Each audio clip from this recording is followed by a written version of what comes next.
Zanzibar kumekucha, vijana vijana ra.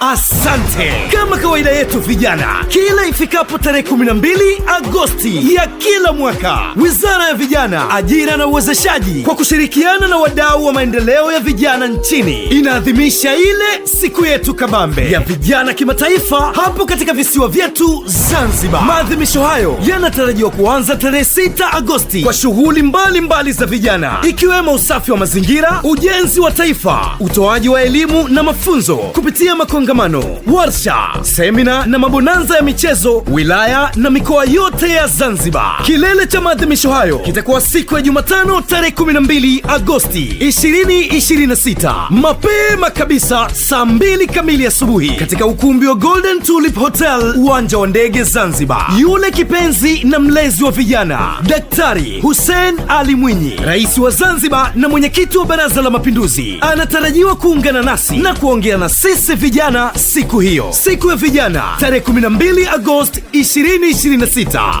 Hakuna kulala. Mazingira tofauti, dhamira moja kwa taifa.